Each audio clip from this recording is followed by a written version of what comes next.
Okay, so I've had a few days to think about this mess, and judging by where the leak's coming from, I think I have a failed rubber hose. I don't think the metal hose that goes underneath the alternator down here is the problem, because I don't have coolant in the lifter galley cover. But because of this 5.4 liter stuffed into a box that only fits the 4.6 really, I'm gonna have to start taking some stuff apart. So all of this has to come off, this has to come off, most likely the throttle body has to come off, and this thing, and whatever's under that, if that's the computer or whatever, all of that has to come out. And that, if I can do that, that might open up, clear this area where I can get back to wherever this hose here actually connects behind. I may not be able to see it, but I may be able to feel it and figure out what kind of connection it is, because I looked at the replacement hoses for this, and some of them have quick disconnects on them. And if that's the case, it may just be, as I don't think the metal hose is, this truck doesn't have any rust on it, I don't think the metal hose is a problem, especially that given the size of the leak, I think it's a rubber hose that ruptured, because there's never been any leaks, and now I've got like an 1/8 inch diameter stream of fluid that pours out of this thing even when it's not under pressure.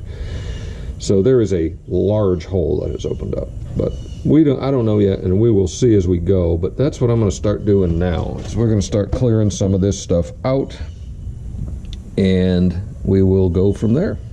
Okay, so we're starting to dig into this thing, and my new creeper came in. Thank goodness for that. I hate working on this truck or anything tall. But so we've got the air horn off and that cover off, which I think in and of itself may give me enough room once I get done in here. I may be able to just work through this mess. But I really do need to get this air hat off with the whole thing, which, as weirdness would have it, way back here is, I think, the idle air controller, which is something else that I got to clean that I'm having a little trouble with. Every now and again, if I use the air conditioner and just drive around slowly, it'll throw a code for low idle, which is related to that. But this is, again, a 273,000 mile truck from 1997. This stuff's never been done, for as far as I can tell. I mean, you can see it's got the original Ford numbers on the EGR valve. And one of the things you have to disconnect in order to pull this hat, if you don't want to do it, if you want to do it in as few pieces as possible, is the EGR valve. And that's got an 1.25 inch nut on it, and it just broke loose. So I was pretty darn happy with that. There's a bunch of other little vacuum lines and things, but that's where we're starting. Looks like there's four bolts on this thing on the bottom, one up top here, and then a couple.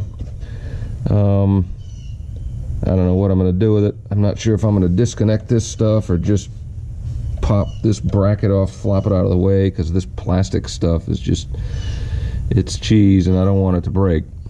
So we are going to continue on. So I guess that wasn't too bad. Really, once you get to it, the vacuum line's all slid off fairly easy. This is the idle air control from what I can tell. So I'm going to have to clean that at least. I may replace it, but it's kind of expensive, so I may just clean it. But this is such a pain in the ass, I don't know. We'll see how gunked up it is. Not much to it. 4 8mm bolts back here. One of them much longer than the others.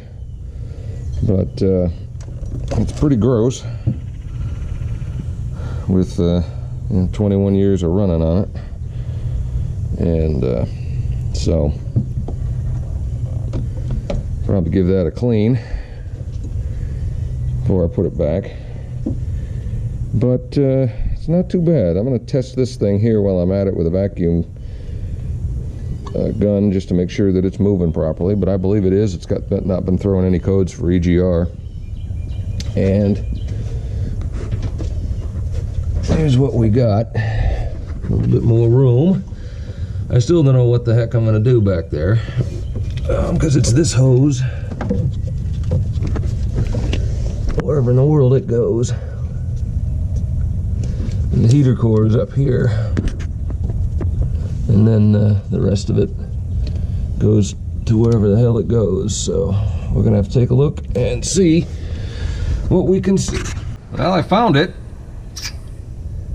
And it's not what I thought. It's worse. It is, if we can see it, leaking from a small pinhole in this vertical piece down there. And I don't know whether that's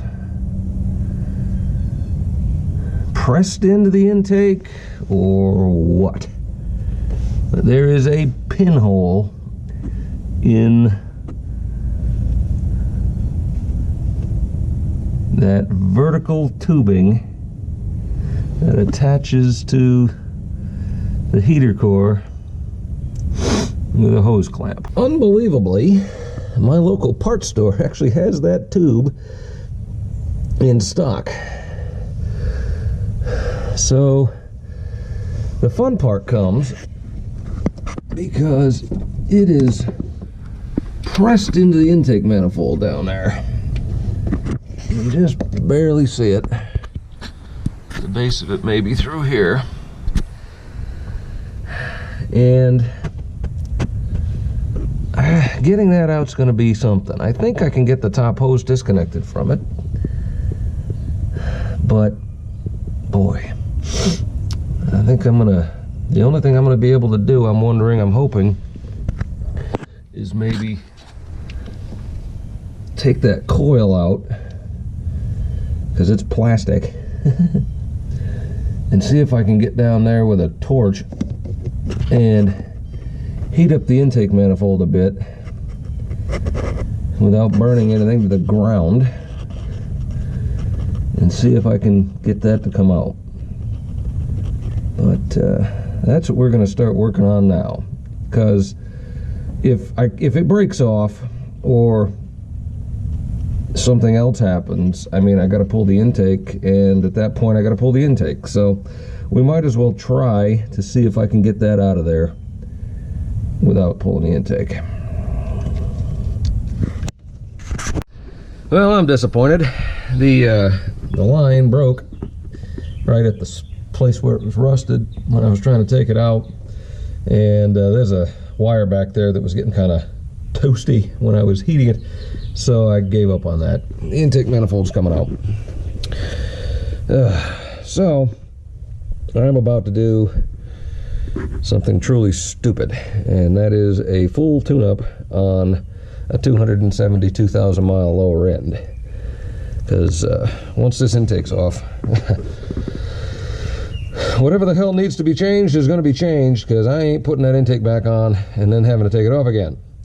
But what I really don't want to do, I don't want to change the injectors. They're not great. I think that's what's leaking down and causing it to start hard after it sits for a while. But I still don't want to, they don't leak externally, so I don't want to take all those. I don't want to change all the injectors. So what I've gotten to is these two connectors back here, which had spring clips on them, and now you need a special tool that slides under here and releases a spring, so they'll just disconnect, and then I can leave the entire fuel rail attached to the intake manifold when I take it out, and that's what I'm intending to do. But I gotta run to the parts store to get that tool, because of course I don't have one yet. And then we're gonna go from there. I already got the coils out. It's a little bit easier to pull those with this removed like this than it was when I did it the first time. And this overhead creeper kind of makes things a little less painful to do. Yeah, we're just gonna keep digging and see what we end up with. So off to the parts store. Well, that's the tool, and that got them unhooked. So now I don't have to break my fuel injectors if I don't want to. I may end up putting a new set in it, I don't know. But at least now I don't have to do it on the car. I can do it in a controlled manner on the bench. So, yay. Alright, so I've got what I think to be all of the bolts out. And let's see if it'll come up. Sure will. Okay. What the hell is that thing on the bottom? My goodness. Alright, well, we're gonna try to get this beastie out of here. What kind of sweet hell is this? Holy crap. Oh my. I don't know what this plastic shit is, but it's junk.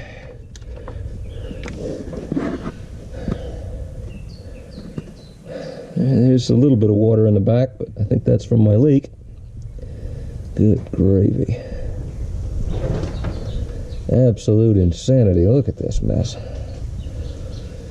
But changing the spark plugs will be a little easier now.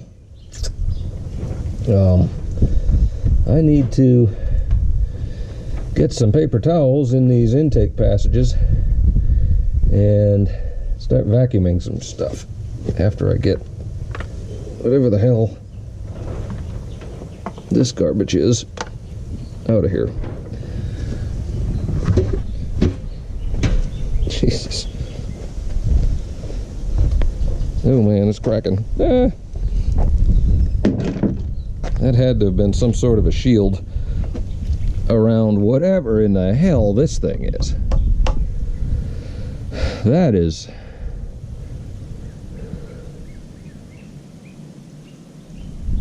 I don't know. That's something. I guess it's a balance chamber for this thing.